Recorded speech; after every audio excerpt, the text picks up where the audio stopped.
Whether we like it or not, our lives are driven by chance. The weather, the people we meet, our spawn location. Heck, unless you're the 2% of viewers that search for it, this very video landed on your page by random. In this video, we're gonna cover 3 topics: loot boxes, gambling, and the not equal. In games, randomness is often used to instill anticipation and excitement towards unexpected results.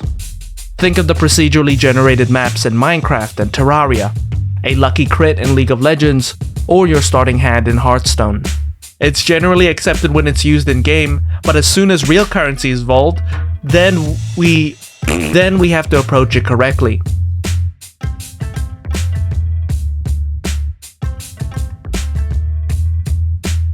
Gambling is heavily restricted in many countries, with lots of them putting up age restrictions on the activity due to its addictive and detrimental nature.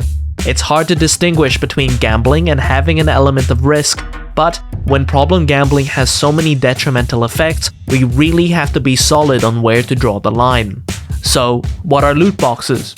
What is gambling? What are the odds that I pull an Ulamog the Defiler from this booster pack? All that and more in the next section.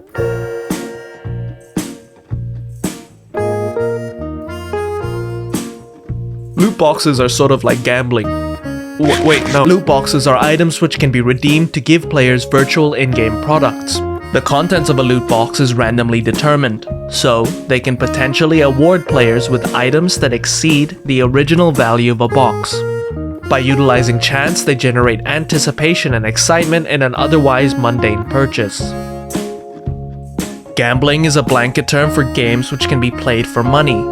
Such games are usually luck-based, but there are some exceptions.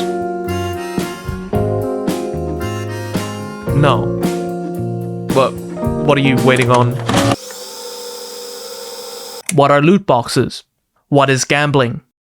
What are the odds that I pull an Ulamog the Defiler from this booster pack? All that and more in the next section.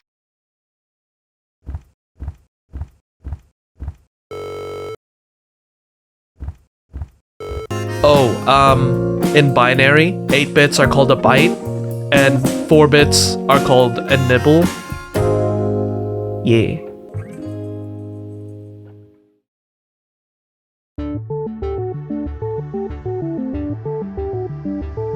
Many Bozo Swarm subscribers ask the question, how does gambling differ from loot boxes? Both are very similar in the fact that they utilize chance, but there are some key differences that set them apart. While the rewards of successful outcomes are largely the same, losses differ. As psychologist Madison points out, buying loot boxes puts them in the same category of packs of Pokemon cards or baseball cards. Oh. Keeping that. Unlike gambling in a casino, you're going to get something out of that pack. Maybe, just not the thing you wanted. A loss in gambling grants gamblers nothing, but losing in loot boxes still provides players with value, diminished or not. Another distinction can be made from the nature of each reward. Virtual content given by loot boxes diverges from money in that the virtual content is self-contained within the game. Indeed, the UK Gambling Commission makes the same distinction. Where prizes are successfully restricted for use solely within the game, loot boxes would not be licensable gambling. Since virtual content has no value outside of the game, they cannot be used to perpetuate further spending, a critical component in addictive feedback loops. Sure, accounts and content can be sold through third-party platforms, but there is very little game developers can do to track and police these sort of activities. Finally, there are differences in context. Many games which feature loot boxes allow players to circumvent risk entirely by making content directly purchasable. Loot boxes can often be earned through gameplay, and duplicate rewards can often be re-rolled or recycled into content which the player actually wants. Content within games is finite, as opposed to gambling, which can continue indefinitely. The negative repercussions and age restrictions on gambling should not be used to vilify loot boxes just because they utilize chance.